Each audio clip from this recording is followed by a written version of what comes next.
Λοιπόν, Μάγδα. Ναι.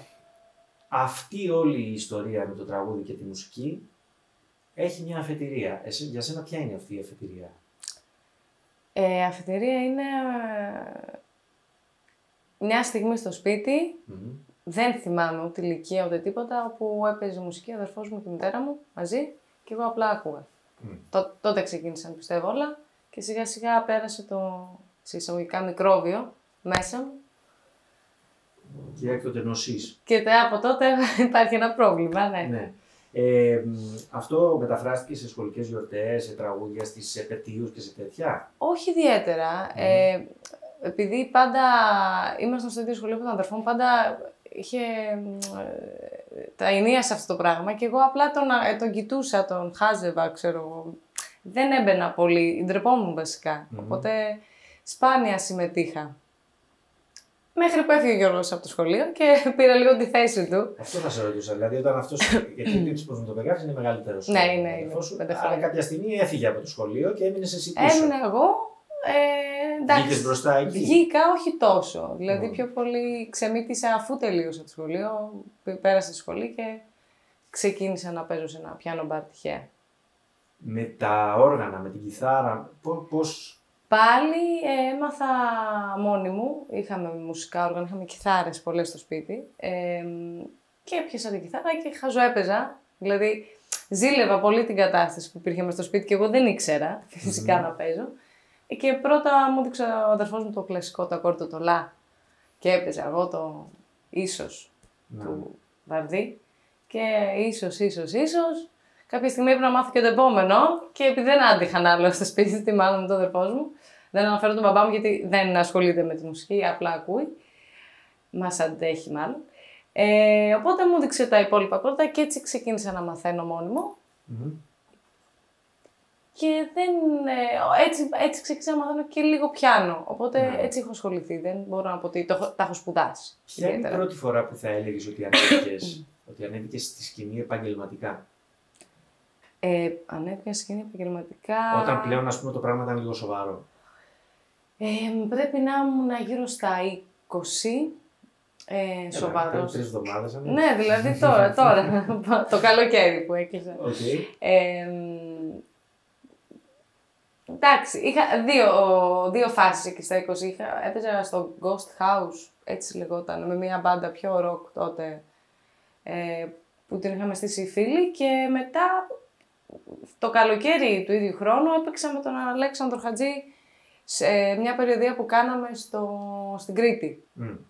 Οπότε, αν θυμάμαι σωστά, 20-21 κάπου εκεί ήμουν. Και θυμάσαι πώς και τι ήταν εκείνο που ουσιαστικά σε οδήγησε στο να γράψεις για πρώτη φορά κάτι? Δηλαδή, τραγουδούσες τραγούδια άλλων, γνωστά τραγούδια προφανώς, όλοι κάπως έτσι ξεκινάνε και προσπαθούσες να κατακτήσεις το ερμηνευτικό, αλλά το δημιουργικό πώς μπήκε στο πλάνο? Γιατί το ενδιαφέρον εδώ της υπόθεσης είναι ότι γράφεις τραγούδια δικά σου. Ναι. Το δημιουργικό, λοιπόν, πάλι ήμουν μικρή, πρέπει να ήμουν γύρω στα 15-16 και αυτά που χαζογράφουμε, σημειώσεις, ποιηματάκια, ώσπου κάτι από αυτά το μελοποίησα, ό,τι μου βγαίνει στο μυαλό. Έτσι κιόλας ξεκίνησα να μαθαίνω παραπάνω κιθάρα, γιατί αυτό που άκουγα ήθελα κάπως να το φτιάξω, να το βάλω, να είναι ουσιαστικό. Οπότε το ένα έφερνε τ' άλλο.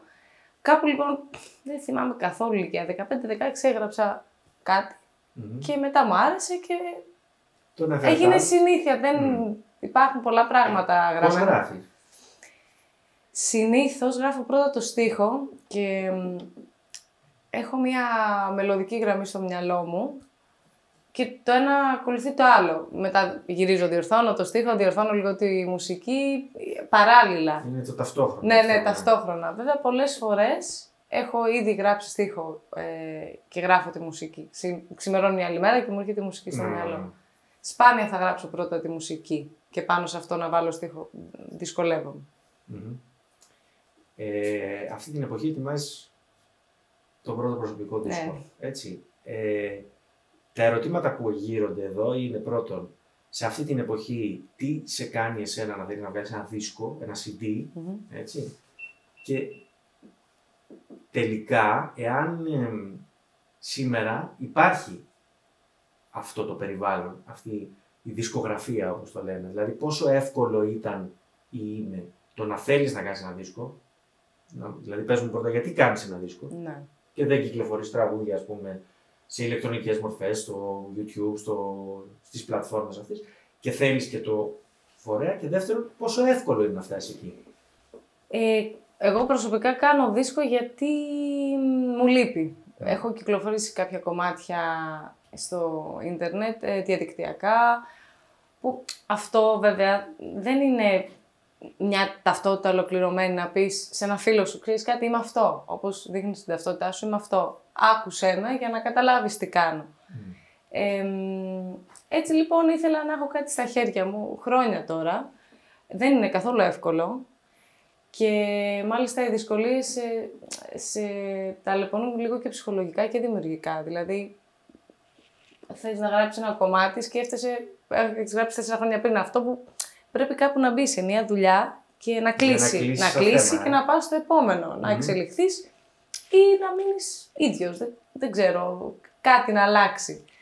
Έτσι λοιπόν, θέλω να κλείσω αυτή τη δουλειά. Θέλω να κλείσω ένα κύκλο τραγουδιών που έχω γράψει, να κυκλοφορήσει και δεν είναι ο σκοπός μου να το πουλήσω. Προφανώς δεν πάμε και για τις πωλήσεις, ούτε η εταιρεία ούτε εμείς. Ναι, ναι.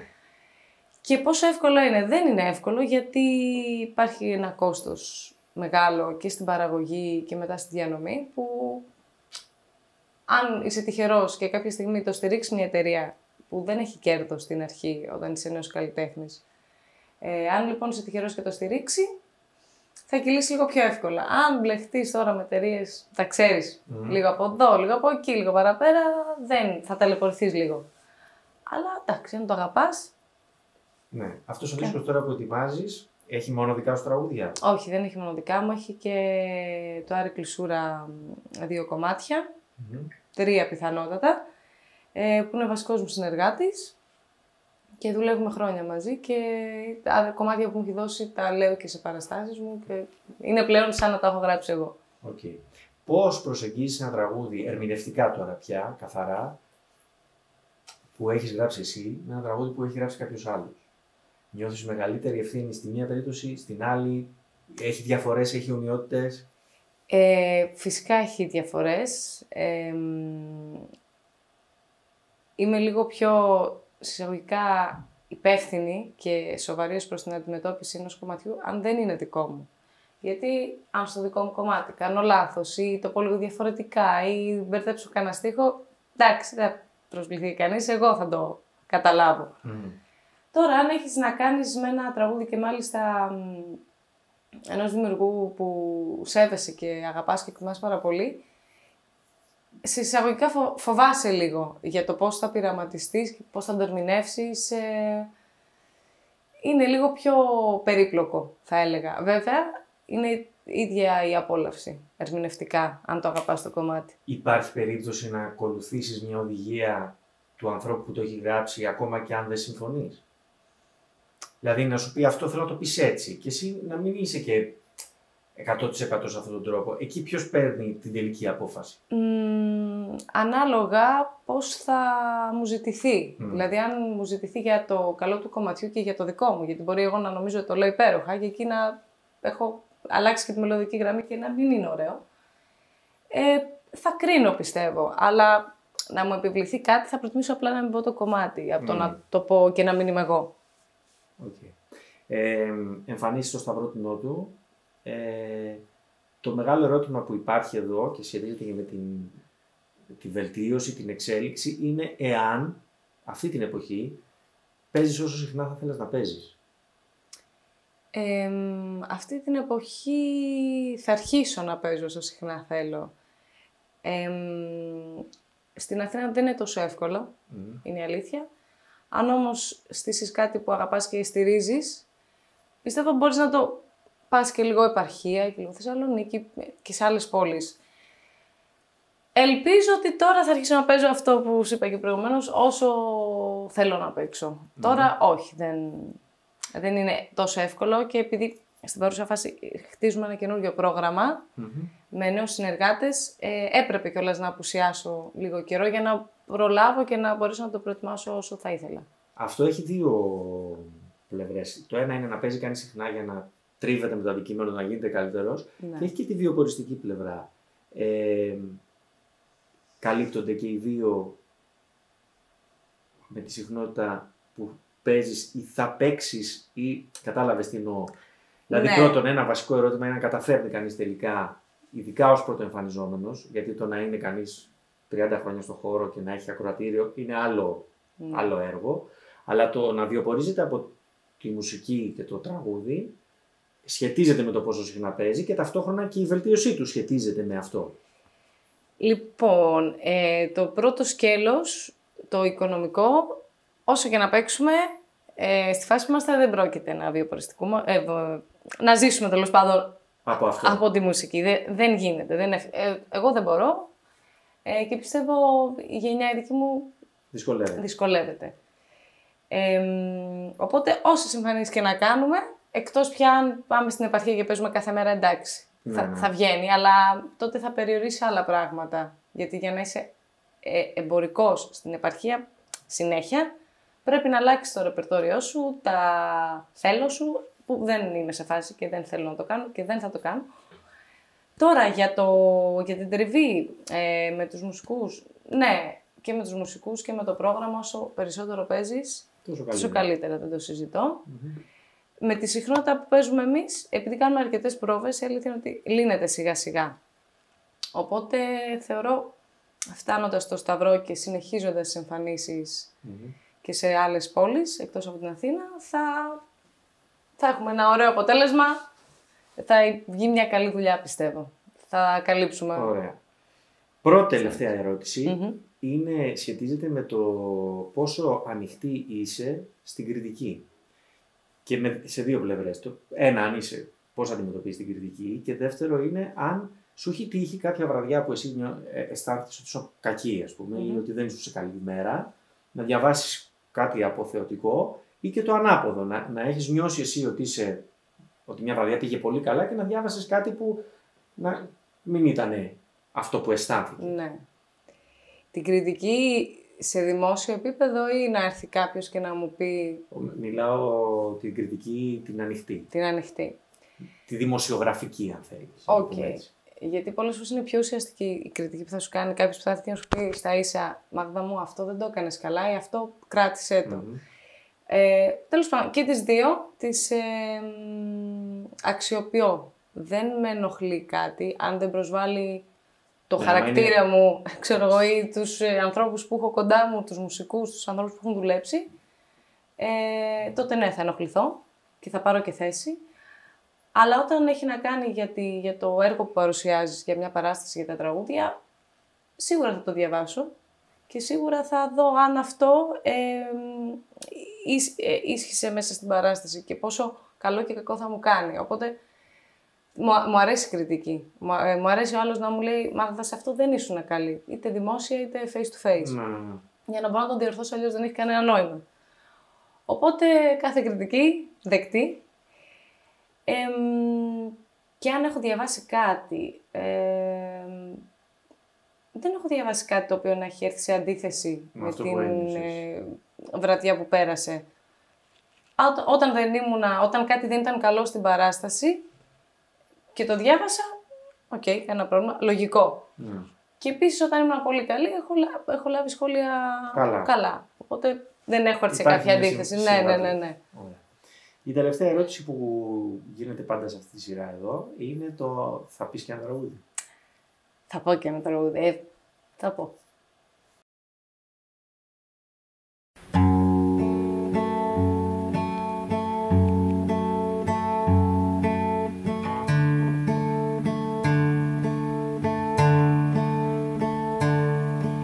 Μυρίζει βροχή και κάθομαι έξω για λίγο να αντέξω αυτή τη σιωπή.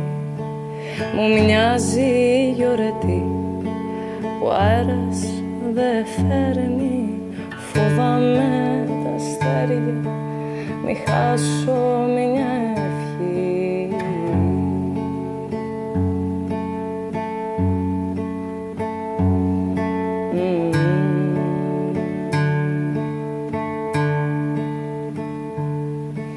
μυρίζει βροχή, το δέρμα ποτίζει, στιγμές ψιθυρίζει που ήσουν εκεί. Το σώμα υδρώνει, στη βόρα σου λιώνει, δεν σβήνω τα φώτα, μην έρθεις πρωί.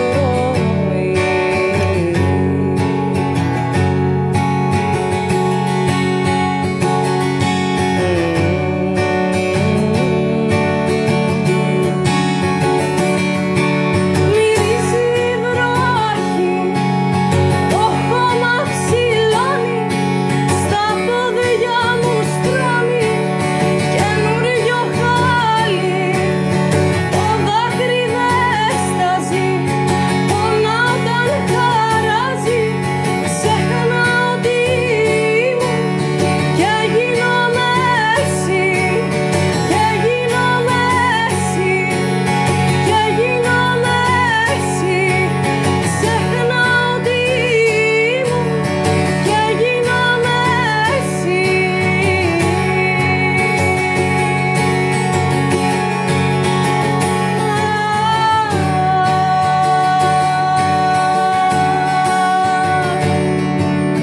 Το δάκρυ δεν στάζει, πονά όταν χαράζει, ξεχνάω τι ήμουν και γίνομαι